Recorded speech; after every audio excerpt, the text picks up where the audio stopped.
It's that damn phone again. It's been ringing all goddamn day. I answered with my usual greeting. Sam Brown. Sam, baby, do you think you can get off early and get our weekend started? Her voice was like honey, sweet in consistency, which always turned me on. What about Angela? I sent her home early. There's no one here. Hurry up. I shut down the computer, forwarded my phone to voicemail, and locked the office behind me. I practically ran to my car. There wouldn't be much traffic at this time of day, even on a Friday. I'd be at her house in half an hour. I first met Christy when she walked into music class. We were both juniors in high school. There was only one empty seat for the blonde-haired, blue-eyed beauty who was 170 centimeters tall, and it was right next to mine. We exchanged greetings and names before Miss Kremer began her lecture on the evolution of jazz in early 20th century America. Yes, I remember that moment vividly. It was the day I fell in love with Christy Holman. Christy and I dated throughout our freshman year. I knew she dated other guys from time to time, but I put up with it because, 1, I had to, and 2, she was usually free for at least one night every weekend. Spring came, and I had a great year for 3 reasons. I played on the varsity tennis team. It looked like I was going to get into state. My SAT scores came back, and I was in the 99th percentile. Everything looked good for admission to the college of my choice. Only one thing could make this year better, and I planned to complete my personal C on Saturday. I took Christy to see the movie Shampoo because everyone said she looked like a younger, blonde version of Lee Grant. The movie was sexy, and afterward Christy and I kissed passionately in my car. She'd never let me do anything but French kiss and the occasional rubbing of her breasts through her blouse, and tonight was no exception. I stopped kissing Christy long enough to ask her my question. Christy, will you go to the prom with me? Sam, I'm sorry. Jake Harmon had already asked, and I said yes. Jake was the best quarterback in our school. I didn't even know they were dating. My ego fell into a deep, dark hole. I spent the next half hour holding myself together as I drove her home and walked Christy to her parents' door. She kissed me on the lips and walked into the house. The porch light went out. It didn't help when, the next day at Sunday dinner, my mom, in her usual cheerful manner, asked if Christy was happy to be invited to the prom. My little brother Jeff, my dad, and Mom all watched me with smiles on their faces. I truly had a kind, loving family. I grew up in a safe cocoon. I can't tell you how happy she was when she agreed to go to the prom, probably happy because she said yes to him. To him? Who is it to him? Christy is going to the prom with Jake Harmon. Let's just say that my parents did everything they could to help me get over this bump in the road. Like I said, I grew up in a loving family. I did my best to avoid Christy during the summers between junior and senior high school. But fall came, school started, and avoiding her became more difficult. Christy acted like nothing was wrong. One Friday afternoon, she even cornered me and asked me to take her to a soccer game. I only agreed because I was going anyway. Jeff was the starter. What a twist. Here I am sitting next to Christy, and she's calling for Jake, and I yell every time Jake passes to Jeff. Confused, huh? After the game, I did my duty and handed Christy to Jake as he was leaving the locker room. Jake was actually a great guy. It wasn't his fault he was dating the girl I loved. When he came out of the locker room, all excited about the win, he greeted me with words. Your brother had a great game. His throws made me look good. He shook my hand and thanked me for taking care of his girl. I did my best to spend as little time with Christy as possible. The school was big, so it was easy to limit myself to a few conversations a week. Besides, Christy was busy with Jake. That's why what happened in February seemed so strange. It was the day after my 18th birthday, and I was hanging out at home studying. I opened to a knock on the door and found Christy standing there. Hey, Sam, can I come in? I let her in.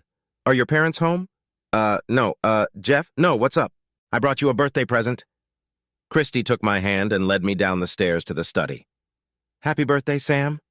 Christy gave me a heartfelt kiss.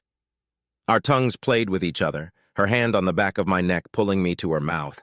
Christy's hands slid down to my pants. My belt buckle came undone, and the zipper unzipped, her hand in my underpants. I'd always wondered, Sam. It always seemed big. It feels good. Christy looked back at me and smiled. Thank you, Sam. Happy birthday. I didn't know what to say. I had lost my virginity and experienced my first bliss with a woman. Here was the girl of my dreams, giving me what I wanted more than anything. It didn't occur to me until later that day. How had Christy, who had just turned 18 a month ago, been able to learn so much about sex? If I thought this was a revival of Christy and Sam, I was wrong. Christy continued to date Jake. We still talked from time to time, and sometimes when we passed each other in the hallway, Christy holding Jake's hand, she would secretly smile at me, exchanging non-verbally something that only the two of us knew. We graduated from high school. Christy went to Arizona State University and I went to Northwestern. Christy changed from high school quarterback to college basketball forward and later to a swimmer destined to compete in the Olympics. We saw each other in the summer and on any vacations when Christy was home. That's where our relationship reached its crazy status that lasted for years. Despite Christy's other relationships in high school, here at home, we became lovers. It started the summer after freshman year. Christy and I were at the same party. She came up to me and talked to me like we were best friends. I drove her home and we made love in her parents' mother-in-law's spare apartment above the garage. I made love and Christy just fucked. Christy seemed pleased with my performance. I spent my freshman year at Northwestern University trying to get a few female students to like me. "Why, Sam, have you improved your playing since last time? You now have the tools and the talent." For the next 3 years, through college, we did the same thing, slept with each other in Chicago and with other people the rest of the time while at our schools. I seriously thought we'd have a chance after graduation. Christy talked about moving back to Chicago and finding jobs in the city. For that reason, I turned down a great job offer from a company. I want to remain unnamed because I'm so embarrassed I turned it down, in Palo Alto that was doing some cutting-edge work on personal computers. Imagine my surprise when Christy called me and told me that she had decided to go to graduate school at UCLA. I believe that during Christy's time at the University of Southern California, she acquired a taste for the finer things in life. Interacting with the rich, beautiful people of Southern California gave her the opportunity to know what it was like to spend a day on someone's yacht or ride down Rodeo Drive in a Bentley with her buddies. After 2 years at UCLA, Christy did come home. I was still single, and we started dating and having sex again. I wondered again if this could be the one. Could this be what I had been waiting for? My parents and brother had told me I was crazy, and I resented their disbelief. Was I not good enough for her? Was that what they were trying to say? Of course it wasn't. But I was too stupid to realize that they thought Christy wasn't good enough for me. So Christy and I dated for the next 5 months until I was ready to pop the question and give Christy an engagement ring for Christmas. That is, until one evening when I returned from a wonderful evening listening to Beethoven at the Chicago Symphony Orchestra. Sir George was at the peak of his playing that evening, and I was walking on air, the Seventh Symphony spinning in my head, and Christy was walking beside me, holding my hand. "Sam, we need to talk." "Eh?" "This is our last date. I'm getting married in June. He proposed to me last weekend, and I said yes. He agreed that I could go to the symphony with you tonight, just so you know." "Who's that?" "His name is Kent Thomas. He's a man I met at work. He owns one of the companies we supply materials to. And he knows that you and I dated and slept together while you were dating him?" "Yes, but he knows it's over between us, and he says it doesn't matter as long as I promise to be faithful from now on." Wow, an understanding guy. "Yeah, he's great." Christy didn't mention, and very rich. And now, it's finally over. At least I thought it was. I dreamed about Christy almost every night for the first year after our last breakup. She was married to Kent Thomas, and I tried to forget that. My friends and family did everything they could to help me get over it. When kindness didn't work, they teased me. When teasing didn't work, they tried tough love. I was starting to come around until one day she walked into my office. "Hey, Sam," just like it hadn't been over a year since she'd said goodbye to me. "Hey, Christy, what brings you here?" "Kent's going to Argentina for a week of fly fishing on some river somewhere. I'm staying in town, and I was wondering if you wanted some company." "What are you talking about? You're married." "Yeah, but I'm not dead yet, and Kent isn't you when it comes to sex." I hesitated. "Are you seeing someone, Sam?" "No, but that's not the point. I'm not going to stand here and beg, Sam. If you want, here's my address. Come by after 6. Angela, our maid, will be gone. You can stop by the garage. Here's the remote. Close the door behind you. I'll be waiting. God help me." I went to her house that night and stayed until 4 o'clock in the morning. The sex was incredible. Christy was insatiable. It went on for 2 years. Kent would go out of town, and Christy would call, and I would come running. All the while, I waited for Christy to come to her senses. How could she stay with him when she obviously loved me more? I know I couldn't compete with his money. Heck, I wasn't even at the same level, but I was earning very well. I could afford vacations, cars, and luxury items. Maybe not the month-long European vacations, or the Mercedes-Benz 450 convertible she drove, or the 4-carat diamonds she wore, but did she really need those things when she could have me? During those 2 years, I saw less and less of my family. My mother and father, my brother and his wife were embarrassed and disgusted by me. My brother's wife, Rachel, most of all. She had strong feelings about adultery, and I was never invited to their home, though she never forbade Jeff from being with me. I think she hoped he would be an influence on me. I waited 2 years. Then, I tore my gaze away from my desk and saw him standing in front of it. I naturally checked his hands for a gun or some other weapon, nothing but 2 hands, not even clenched into fists. I'd never met him before, but I recognized him from the photos that adorned the hallway leading to their bedroom. The photos showed him with Christy in Venice, Buenos Aires, Paris, and a host of other exotic places. He was a little shorter than me in height, but still in great shape for a man in his 50s, impeccably dressed. His suit probably cost as much as my entire closet. In keeping with the fashion for casual wear, he didn't wear a tie. The collar of his insanely well-ironed shirt was unbuttoned. His clothes, his immaculate haircut, his whole being just pissed me off. "What do you want?" I said it in the most threatening tone I could muster. I got bolder when I saw he didn't have a gun. "May I sit down?" "Go on." "Mr. Brown, I came here to ask you how much it would cost me if you stopped seeing my wife." "Mr. Thomas, you don't have that much money. I have plenty of money." "Mr. Thomas, I've been in love with Christy for 12 years. I should be her husband, not you. You're only her husband because you can buy her what she deserves. Do you really think a woman as beautiful as Christy would marry a man 20 years older than she is if he had no money? No, I have no doubt that Christy married me because I have money. But that doesn't change the fact that I love her and that she and I have made vows. She says she loves me, and I believe her. And I know it sounds ridiculous to say she loves me when at the same time I'm looking at a man who sleeps with her every time I'm out of town. The simple fact is, Mr. Brown, Christy married me, not you. His arrogance continued to piss me off, and I exploded. Yes, you married her, but I'm the one who has her. My outburst of anger must have hit Kent Thomas between the eyes and right in the soul. His expression became sad and his mouth creased. Finally, he spoke. "Mr. Brown, I love my wife. Yes, she's a flawed human being, and yes, you two have sex, but in every other way, Christy is a wonderful wife. Her only fault is the feelings she has for you, but it's not love. Otherwise, she would have left me and married you when I confronted her face to face. I offered Christy her freedom, and I even handed her a check for $1 million. She wouldn't take it. This has got to be bullshit. There's no way Christy would turn down $1 million. It would give us everything we need to be together." "Mr. Thomas, I don't believe you. This conversation is over. I would appreciate it if you would leave my office now." Kent Thomas got up from his chair and left without saying a word.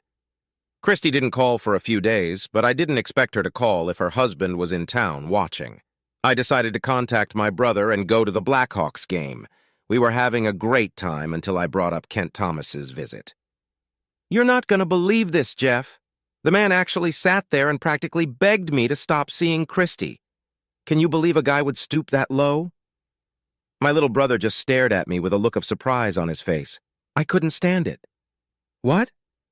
You're really going to sit here and talk about another man's groveling when it comes to Christy? My brother? A man who spent over a decade expecting her to be his girlfriend or wife or whatever. She'd been my girlfriend and my lover for most of that time. And yet, she dated a quarterback in high school, a college basketball star, and married another man. I'm just glad Rachel has a different definition of commitment. Rachel wouldn't be my wife if she had the same attitude of exclusivity as your girlfriend." From that point on, it all went downhill from there. I think I made a derogatory remark about Rachel. It ended when Jeff told me, "Screw you," and walked out of the bar. I didn't hear from Christy for the next few months. She was in Europe for a while and then came to their home in Palm Beach. One Saturday, Christy called me at the last minute. "Will you be able to come here tonight? I have the evening free." But the Palm Beach tickets were booked until 10 o'clock at night, and nothing came of it. It wasn't until 7 months after Kent Thomas visited my office that I was able to see Christy again. We knew her house was now off limits, so we met at the Drake while she went shopping. It cost me a lot of money, but it was worth it. Nothing seemed to have changed between Christy and me. The sex, as always, was out of this world. For 2 hours, we made love. For 2 hours, I tried my best to make her forget that she was living in another world. At the end of the 2 hours, Christy took a shower, got dressed, and left the room. I watched her the whole time. I looked up from my desk and saw him standing there. He was a tall man with pale skin, almost pasty white. I didn't recognize him, but I recognized the shiny object in his hand. I've never fired a gun, but I understand how they work. It was a stainless steel revolver. He raised the gun and put the muzzle to my forehead. I heard a distinctive click as he pulled the trigger back, and I wet my pants. When he spoke, it was a slight accent. Irish, I think. "You should have taken the money you were offered." I was scared, as scared as I'd ever been in my life. "Is it too late?" "Oh, yeah, it's too late. The money you were supposed to get was given to me." My intestines nearly twisted at those words. Anyway, I farted horribly. My little office was really starting to stink. "Son of a bitch, you really are a wuss. I'll make this quick. This is your last warning. You write, talk, see her again, I'll come back and shoot you in the head. Just like that. Oh, if you call the cops and tell them about this visit, you won't like what my partner will do to you before he blows your head off. You'll be begging for the bullet to stop your pain." The guy just turned around and walked out. I did exactly as I was asked. I never spoke to Christy again, except to tell her both times she called that I was seeing another woman and wouldn't see her again. When Christy tried to talk, I told her that it would be better if we just didn't even talk to each other. Christy seemed hurt that I had closed her door. She obviously knew nothing about the threats I was receiving from her husband. 3 months later, I was dining alone at a small Greek restaurant on Halsted. They walked into the restaurant together. Heck, of all the thousands of restaurants in Chicago, and especially this one, this is not the kind of place a multimillionaire and his trophy wife frequent. What the hell were they doing here? They were sitting where I was supposed to be facing them, just a couple tables away, close enough to overhear. Christy looked over and saw me. She leaned over and told Kent that she recognized a friend. Would he mind if she walked over and said hello? "Of course not, dear." Christy got up from her chair and walked over to me. "Sam, what a surprise. How are you?" I watched Kent with side vision as Christy answered. He was watching, smiling. "I'm fine, Christy. Are you?" "Better than ever. Still seeing that lady you told me about?" "My made-up stay alive lady." I lied. "Yeah, I think we're getting married." "That's good, Sam. Are you going to invite your old friend to the wedding?" "No, I don't think so." Christy lowered her voice so Kent wouldn't hear. "God, Sam, do you have to be so damn cold?" Kent shook his head now, and his smile turned sinister. "Go back to your husband and leave me alone." "Fuck you." Christy turned and walked back to Kent. I put the 20 on the table and walked out without looking at them. As I walked to the door, it hit me. Meeting them at that restaurant wasn't a coincidence. I was being followed, and he knew where I would be. Kent Thomas took Christy there to gloat. He won, and I lost. 2 days later, the same tall Irishman came into my office. All he said was, "Keep up the good work." That was it. My brother and I mended our relationship, but only after I apologized for being such an asshole to Rachel. She didn't deserve my disrespect. She was Jeff's loving wife. They convinced me that I needed professional help. I spent 6 months with a therapist trying to overcome 12 years of longing for a woman who never wanted anything from me but support. It took me those 6 months to realize this. What makes a woman like Christy attractive, Doc? What makes her treat the man she loves like that? Do you think Christy loves you? She told me she does. She's been telling me that since high school. She was the first woman I ever made love to. We continued to make love until her husband started threatening me. I don't know Christy and can't say for sure, but from everything you've told me, she is a classic narcissist. The world revolves around her and what she wants, what she thinks she deserves. She wants everything that comes with wealth, but she also wants great sex. Her husband gave her one thing. You gave her another. One man could never fill the void a woman has unless he was super rich, super stud, and there are very few of those men around. Not enough for all the women looking for Mr. Everything. Plus, even if the husband is wealthy enough and great in bed, does he spend enough time with her, or does he make a living supporting their lifestyle? And is he meeting her emotional needs? You see, Sam, people with narcissism will always find an excuse to want more. And just to be clear, this doesn't just apply to women. Needs and wants may vary, but there are narcissistic men who can't fill their bucket. Think about some of the masters of the universe types you've encountered in the business world. They have the same problems, just different needs. What about Kent Thomas, her husband, Doc? How does a man afford to support a wife who cheated on him? How does he put up with it? The doctor did his best to hide his surprise at my question. He thought for a moment, then said, "I'd like you to answer your own question, Samuel. How have you put up with this all these years, waiting for a woman who obviously treated you with such disrespect? You've loved the illusion all this time. At least Mr. Thomas sleeps with her and spends most of his time in the same house with the woman he loves. You have been given far less of her, and you have come back again and again all these years." His words touched me deeply. At first, I was angry at what he said and the way he said it. I almost canceled my next session the following week. But over the next few weeks, we talked about it. His words reinforced everything my parents, brother, and friends had been trying to make me understand for so long. The situation became clearer. I can honestly say that 6 months later, I was able to resist Christie's next challenge, even without the Irishman's threat of physical harm. I was almost there, and almost free of her. It took another 2 months to place an ad in the Men Seeking Women column in the Reader's newspaper. It was the best option for online dating. I met several women that way, but it turned out that I met my future wife through friends. When Fred and Diane Turner realized I had finally broken up with Christie, they introduced me to their friend. Stacy Roberts was and still is a beautiful woman both inside and out.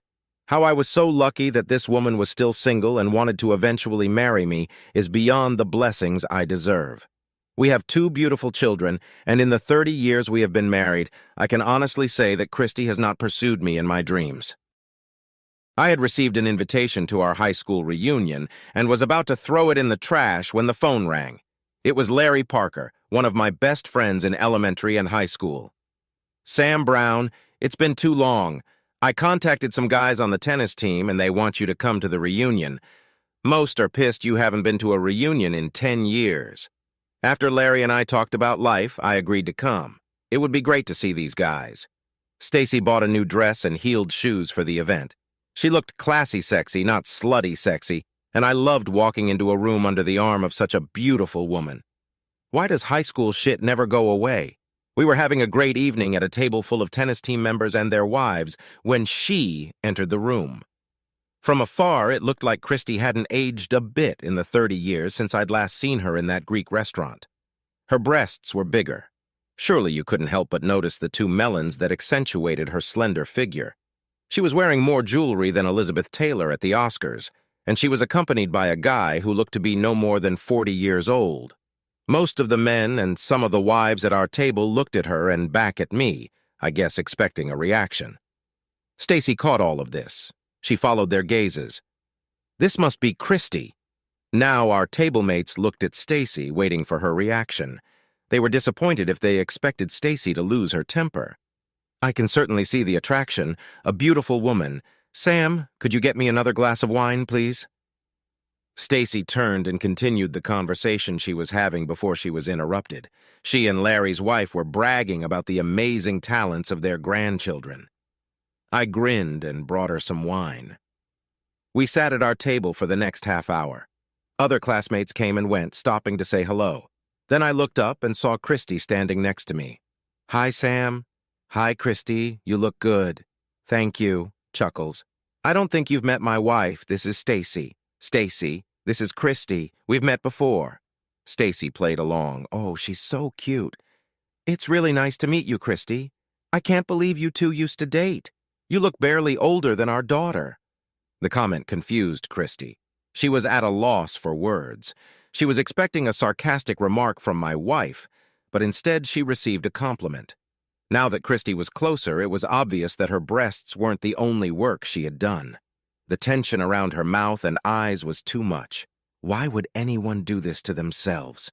You know how some of those Hollywood types, men and women, suddenly look like something is wrong? They look creepy. Sam, can I ask you to this dance? That is, if your wife doesn't mind you dancing with an ex-girlfriend. Stacy kept her cool in response to Christy's harassment. Mind? Of course not. Stacy winked at me, letting me know it was okay. Christy, I asked, what about your beau? He's fine as long as the bar doesn't run out of liquor. We danced. Where's Kent? Kent died 10 years ago. He must have left you a nice inheritance. You seem to be doing well. He left me everything. His widow's doing well. I travel anywhere and everywhere, always in style. Christy looked at his beau when he said that. She saw me following her gaze. Well, I had to find someone to replace you when you disappeared. I hope you waited for his 18th birthday like you waited for mine, Christy. Oh, Sam, are you jealous? I don't think so, Christy. It's time for me to move on and find my own life and wife. That's too bad, Sam. If you'd stayed there, all that money would have been yours to share with me. I got something better than your money, Christy. Look at that woman over there. Stacy gave me life. That's such a load of crap, Sam. Christy, I didn't know it then, but the best day of my life was the day a thug hired by your husband put a gun to my head and told me never to see you again. Christy looked at me with eyes as wide open as the plastic surgery allowed. I didn't know that. It didn't matter. I married Stacy. I have 2 wonderful children and 3 grandchildren. Here, look. I pulled back, ready to pull out my wallet to reveal a picture of our extended family. Just at that moment, Stacy intervened. Excuse me, it's time to dance with my husband. Stacy pressed her whole body against me and pulled us away from Christy, who was now standing alone on the dance floor. God, you're a lucky man. What do you mean? I mean, it's not working for you. Now I understood why Stacy was pressing her pelvis against mine. I had to laugh at Stacy's warning. An empty threat, love. I'd like to see how you get through a week without my love. I didn't say I'd go a week without her. You'd spend a week worshiping my body, getting no relief yourself. Hell, I love that woman, she continued to tease. What do you think? Would you like to buy me a pair of breasts similar to the ones your ex-girlfriend bought you? Don't you dare touch those beauties. I love them just the way they are. I pressed my breasts against her chest just to let her know I love them. Even if they're sagging? It was our private joke. How could they sag? They're not big enough to sag. Damn right, mister. They're all mine and they're perfect. We're perfect, baby. You know how much I love you? Stacy kissed me back.